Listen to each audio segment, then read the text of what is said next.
By definition, a sacred prostitute uses sex as a means to spiritual enlightenment. Occult traditions, such as Tantra and magical orders which engage in alchemical rituals, believe that sexuality becomes sacred as the goddess residing in every woman is honored. Ishtar, the great whore of Babylon, was sometimes called the goddess Har, since she was the mother of all harlots. These harlots were not prostitutes as we know them, but priestesses, sorceresses, prophets, and healers.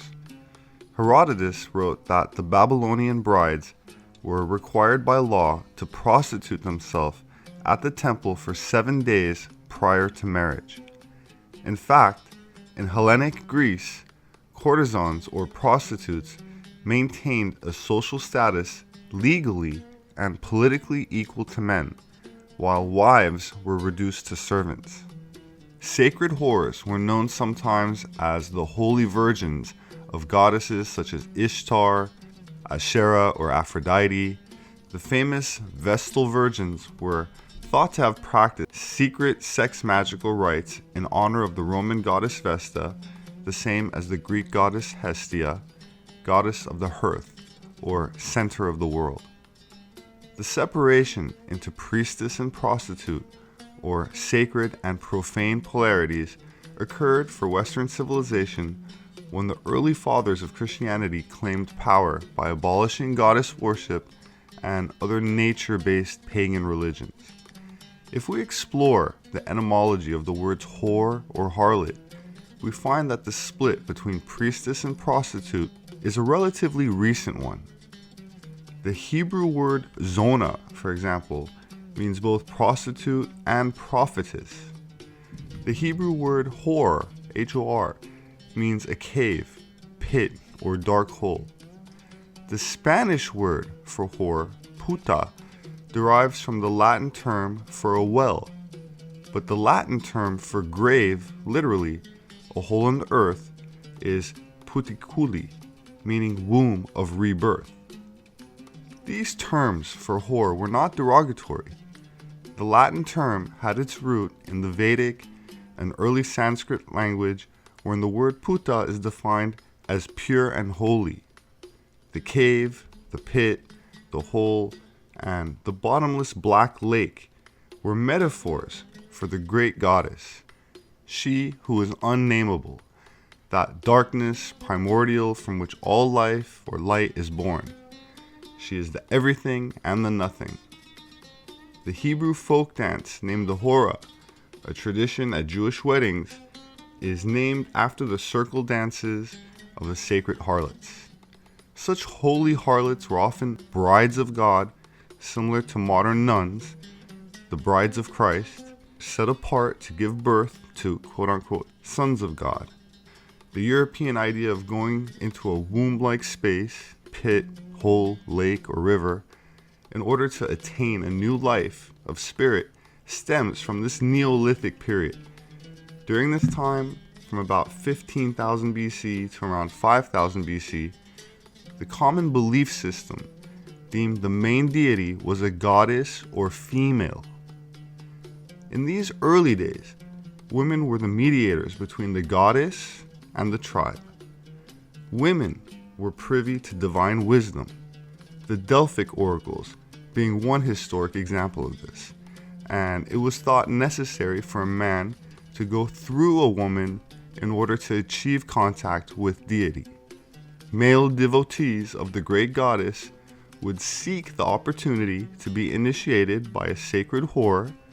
In doing so, they attained knowledge of what some today refer in some esoteric circles as their true will, higher self, or holy guardian angel. In cuneiform, it is written, and I quote, "Sargon, the mighty king, king of Akkad am I. My mother was a sacred prostitute. My father I did not know. The brother of my father dwelt in the mountain. My city is situated on the bank of the Euphrates. My priestess mother conceived me. In secret she brought me forth. She placed me in a basket of reeds, covered me, and cast me upon the rivers, which did not overflow me. The river carried me. It brought me to Aki, the irrigator. Aki, the irrigator, in the goodness of his heart, lifted me out. Aki, the irrigator, as his own son, brought me up. Aki, the irrigator, as his gardener appointed me.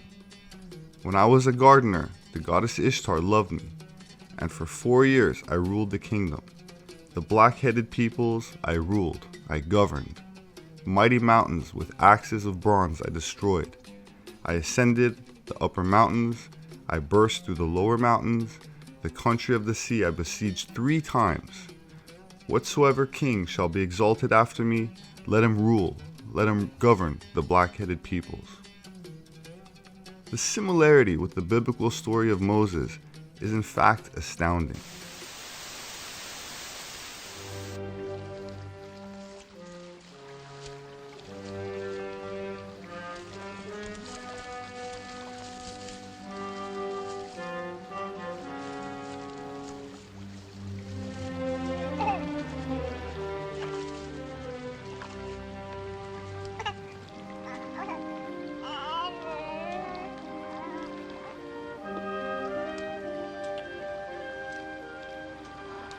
God of Abraham, take my child into thy hands, that he may live to thy service.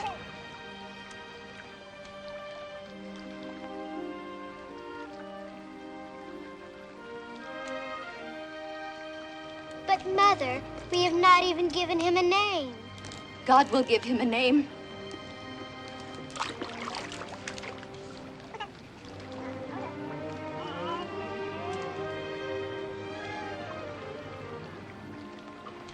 Follow it, Miriam. Watch it from the reeds. See where the Lord will lead him. Yes, Mother.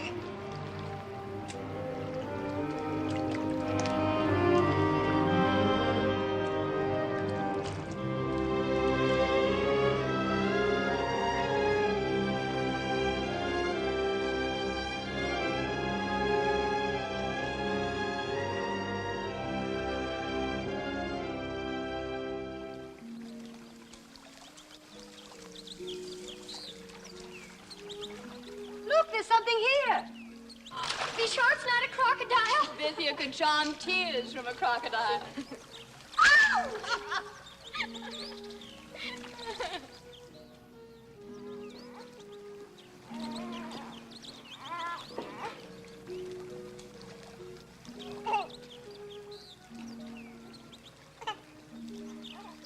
Ow!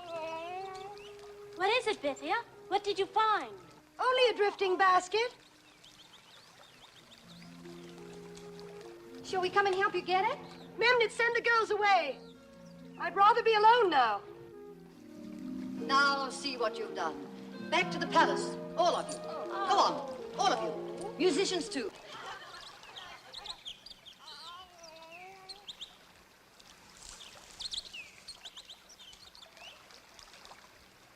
What have you found? The answer to my prayers. You prayed for a basket? No.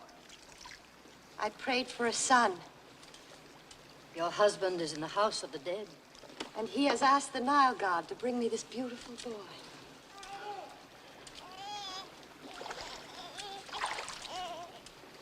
I am the Pharaoh's daughter, and this is my son. He shall be reared in my house as the prince of the 2 lands.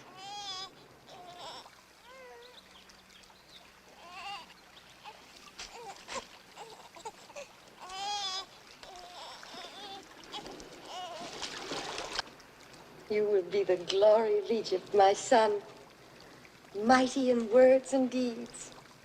Kings shall bow before you. Your name will live when the pyramids are dust. And because I drew you from the water, you shall be called Moses. Moses, Moses. According to the Mahabharata, a Sanskrit epic poem from ancient India, Karna was a revered warrior king whose virgin mother was impregnated by the sun god, who then placed him as a baby in a basket and set him afloat on a river. The child was found by a royal charioteer and his wife, and they raised him as their own son.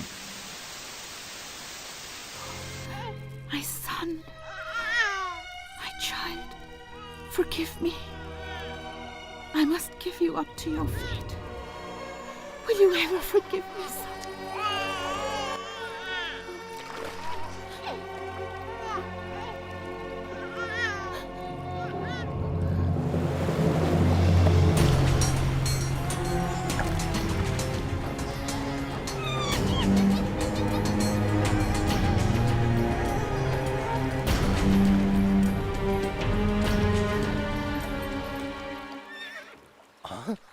What?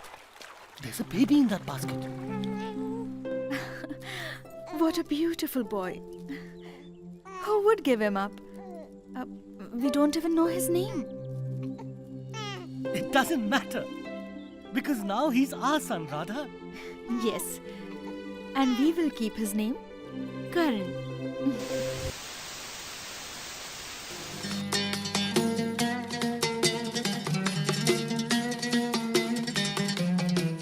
The role of the female deity Inanna of ancient Sumer, or Ishtar of Babylon, was performed by a high priestess. She was also known as the Virgin, who was worshipped by the title Queen of Heaven, and considered to be the goddess of love, war, fertility, and sexuality. In the Babylonian temples, Ishtar was looked to as the divine personification of the planet Venus. Ancient goddess cults worshipped the Virgin Queen of Heaven and were involved in sacred sex rituals as part of their religion. The goddess Inanna, or Ishtar, has been identified with the Phoenician goddess Astarte, the Semitic goddess Ashtaroth, the goddess Isis of Egypt. The goddess of Greece was Aphrodite, and Venus was the Roman goddess. These are different names for the same archetype used in different nations or different time periods, but are actually the same Babylonian goddess, Ishtar, extensions of the whore of Babylon, with striking parallels to even the Virgin Mary of the religious cult known as Catholicism. In Islam, Muhammad's daughter, Fatima, is called Queen of Heaven. It's interesting to note that some Catholic churches are named Our Lady of Fatima. Worship of the Virgin and the Queen of Heaven entered Christianity under Constantine, a sun worshipper, and Constantine gave the great Roman temples and shrines of their Queens of Heaven, the goddess Fortuna and Diana, to Rome's Christian church. He had these pagan temples Christianized by renaming them after Mary. Some Christian churches are called Notre Dame, a French word which means Our Lady. Notre Dame, or Our Lady, are applied to Fortuna, Diana, Madonna, Isis, Ishtar, Fatima, Mary, and many other goddesses. Goddess worship became Christianized, and Mary was given goddess status, with people offering her cakes at shrines to her, just like was done to Ishtar or Isis or Astaroth and the others that held the title Queen of Heaven. Mary has just taken the place of the goddesses the people were already worshiping. So she is called the Queen of Heaven, the Virgin, Madonna, and is literally looked to as a goddess. My name is Robert Sepehr. I'm an independent anthropologist. You can show your support by making a tax-deductible donation to Atlantean Gardens, the nonprofit organization that supports my work, like these videos, and publishes my books, available on Amazon.com. I appreciate all the positive feedback, reviews, comments, and I thank you for sharing. See you next time.